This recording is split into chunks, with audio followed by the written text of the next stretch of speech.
And again, season's greetings as we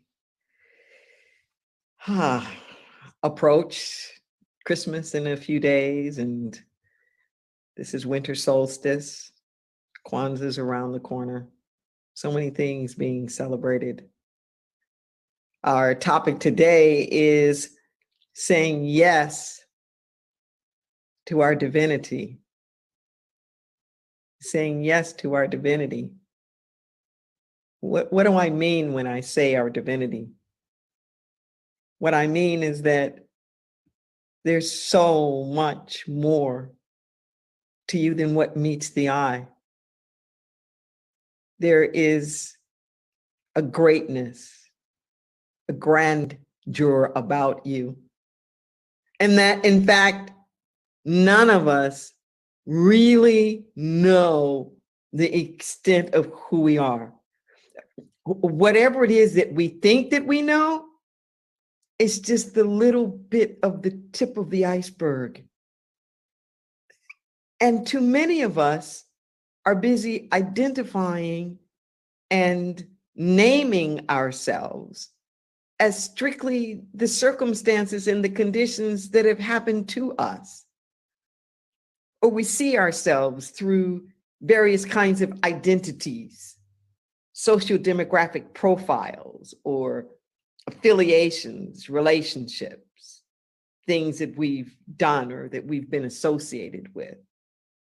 But oh no, who you are is so much more than that. Each of us is an incarnation, carne, flesh, body. There's something in the body. That's the seat of our divinity.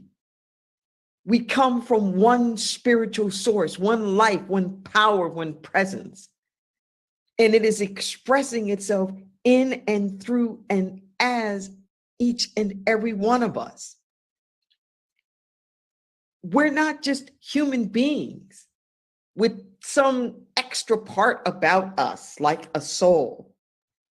We're first and foremost spiritual beings, just having a human experience. You know, I grew up very fundamentalist, evangelical, charismatic, Pentecostal Christian. So around this time of the year, there'd be so much pageantry going on, reenactments of the nativity scenes. So many joyous memories that I have of all the different things that went on to celebrate the life of the one that we know of as Jesus. And as my theological understandings have expanded through the years, and whereas I now personally have come to understand that walk that Jesus took was a walk that was not just exclusive to him, but it was a bit of a blueprint in many respects for the quote unquote Christ journey. Christ wasn't his last name. A Christ is a designation. A Christ is someone with an awakened awareness who understands their divinity. So during this Christmas season, we would celebrate this birth of Jesus and him basically keeping an appointment with destiny. But you know what? Each and every one of us, when we were born, we made an agreement, we made a pact, whether we knew it or not, that with each and every one of our incarnations, we were making a pact with not only our destiny, but with our divinity. Just soak that in for a moment. You are a spiritual being having a human experience. So often the hurts and the pains and the concerns, the frustrations that we can have in life, the sense of disappointment, all of that arises when we don't see ourselves as more than just the circumstances that are going on. And then we feel at the mercy of people, places, and things. And it seems like forces that are hostile and are not caring about who we are as individual people. But I am here to tell you, that you're more than that.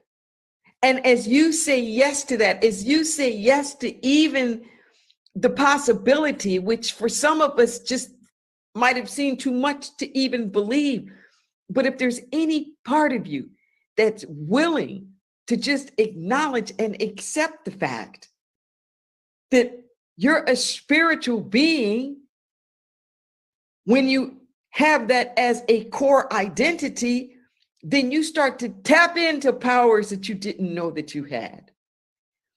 You start to see yourself as a conduit, not the creator itself.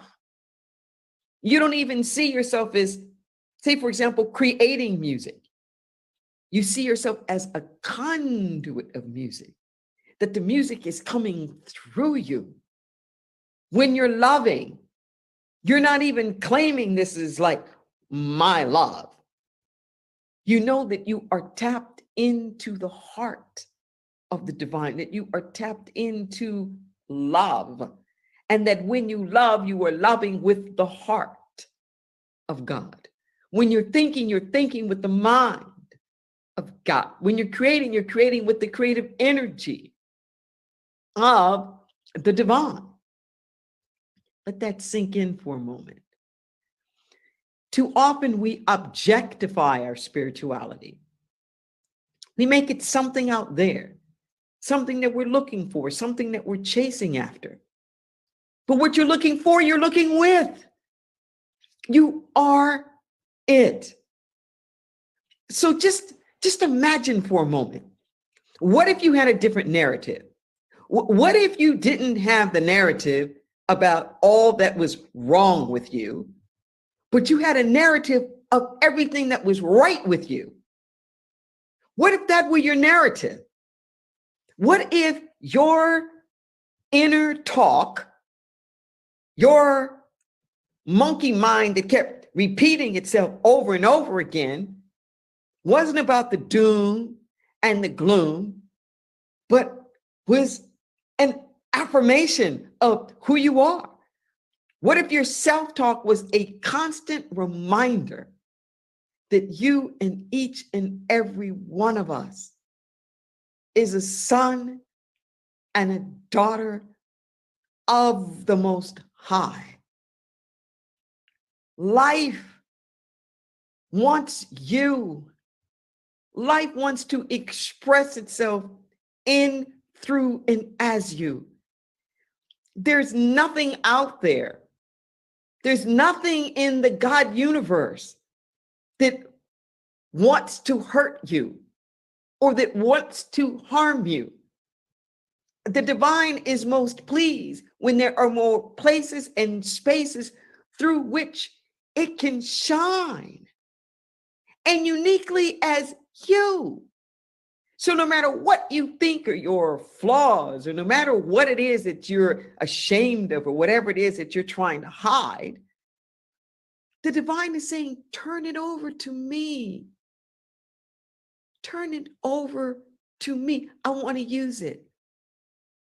God wastes nothing. Everything about you is there for some other kind of purpose that's higher than just you. So can we imagine that? Your life is filled with meaning and purpose, with a meaning and purpose that's bigger than making a buck, with a purpose that's bigger than ego gratification, bigger than just being prideful. I remember seeing this bumper sticker that said, "He who dies with the most toys wins." It's like, wins what? You're dead and everybody else is playing with your toys. That's not the kind of life that you want to live. And I know at this particular season, that's extra commodification of everything, that the pull and the draw of the material world can be so much as to make you feel like you're not enough, especially in situations where we're experiencing a lot of fiscal insecurity. Perhaps you've been hit very hard by the COVID environment or any other kind of a situation where you're feeling like you don't really know how you're going to make it, how you're going to feed your family. That's a terrible position to be in. And I have the utmost compassion and empathy for it. But it's just a condition. It's not who you are. It's something that you're moving and you're growing through. Move through it. Grow through it.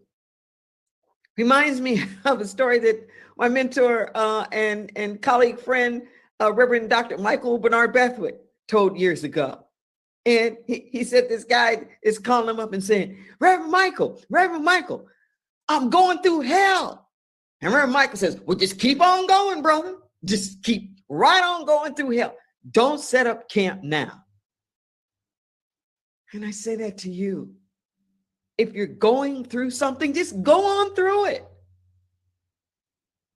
But it's not you. It's not you.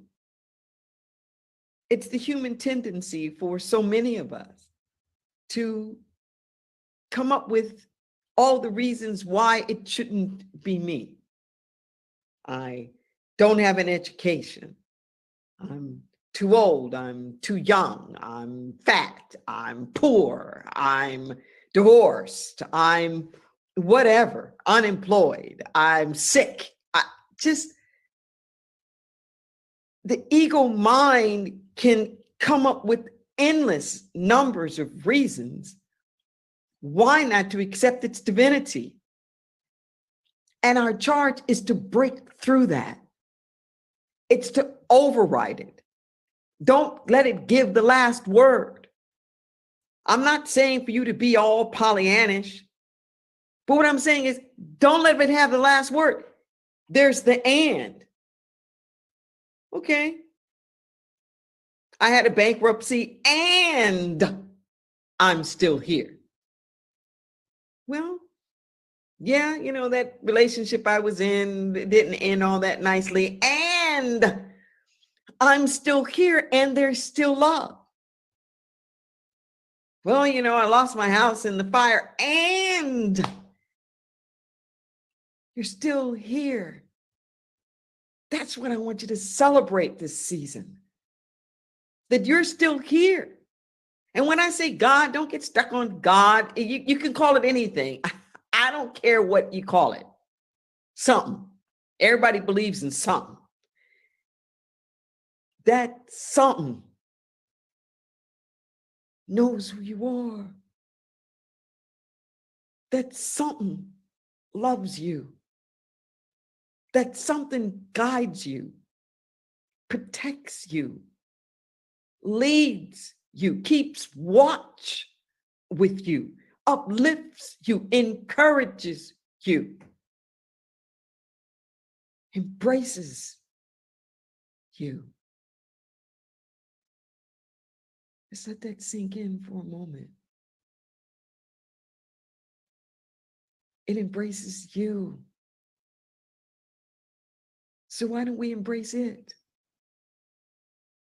Let's embrace the life that is embracing us. In the wintertime, the falls, we're ending the fall and formally entering into the wintertime.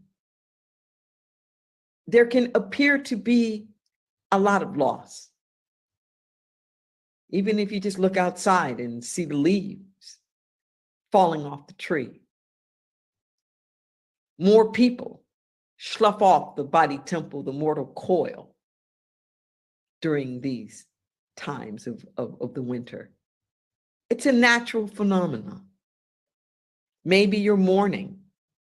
Maybe during this holiday season, you're in grief. Whatever is going on,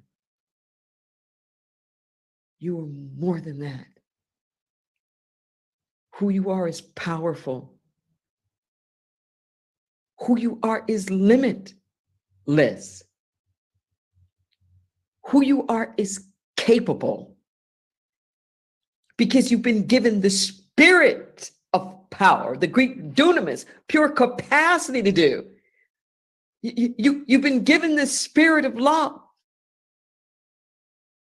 the unifying factor of the universe. It's your DNA. It's what you're made of. I invite you this holiday season, just say yes to your divinity. Oh, we've said yes to the problems. We've said yes to the social political conditions. You say, well, I haven't said yes to it, but how much attention are you getting it? Even in the resistings and the fighting stuff, if it is the focus of our attention, we're saying yes to it, because we're giving it us. Don't give yourself away to the things that don't honor your spirit. Don't give away your precious energy. Don't let it siphon out of you. And things like greed or resentment or judgment or blame. You want to use all of your vital energy for caring, for compassion, for creativity, for upliftment, for empowerment, for sustainability, for justice.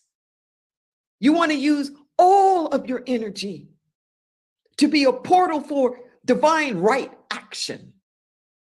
You want to be divine order on legs. That's the place in your beingness that you want to stay in. And this stay is a constant recalibration where we keep coming back and we keep coming back and we keep coming back. It's always, it's continuous, and it's repeated. And if we recognize it in each other, wow. There's a story that we used to tell in ministerial school about this village. And this village was starting to experience famine. It was starting to experience a lot of dissension and infighting.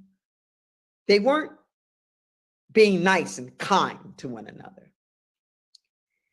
So they heard word that there was a holy person miles away, but if they could just get to this holy person, the holy person would have the answers to their problems.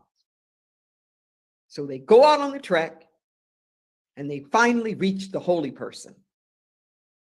And in the holy person's presence, they lay out their burden because they know that this holy person is going to steer them in the right direction. And the holy person says, well, you know what the problem is here? I said, what? What's going on? It says, one of you's the Christ. They were stumped. One of us is the Christ? I wonder which one. I wonder which one. And they were murmuring amongst themselves and went back and took the message to the village. The problem here is that one of us is the Christ. Well, not knowing exactly who the Christ was, they started treating everybody just a little bit better in case that one particular person turned out to be the Christ. We're all a Christ. We are all emanations of the Most High. And if we were to treat each other with that kind of dignity, to treat each other with that kind of respect, because it's the highest commandment, to love your Lord, your God, with all your heart, with all your soul, with all your mind, and to love your neighbor as yourself.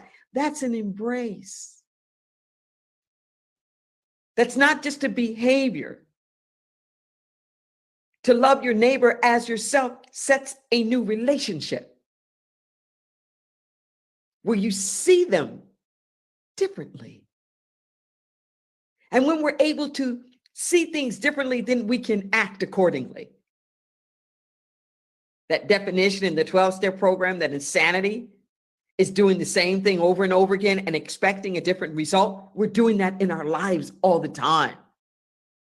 We're doing the same thing over and over and over and expecting a different result. Oh, no.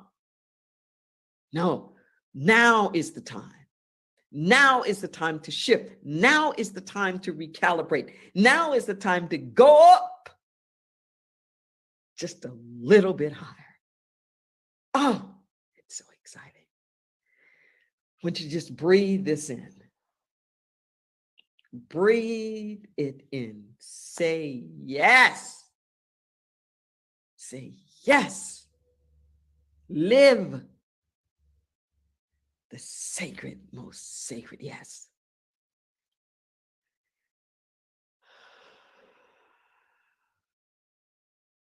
We just turn within for a moment. And we're going to seal this message with a little prayer.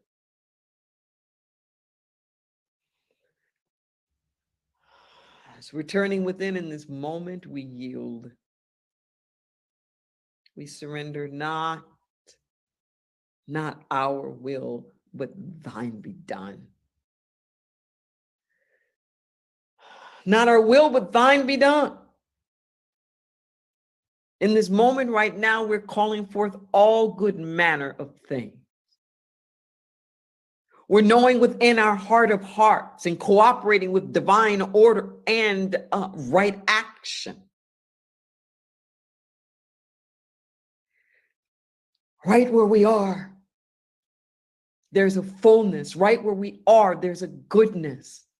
Our cups are running over. In this moment right now, I call forth health and peace and power, prosperity. I call forth safety and shelter, compassion, and yes, deep caring. I call it forth. Peace, peace be still. So much going on the political realm and the social landscape. Peace be still. Whether it's a social justice movement or a global pandemic or all the things in between, knowing that ultimately God is in control. And we are so grateful for that.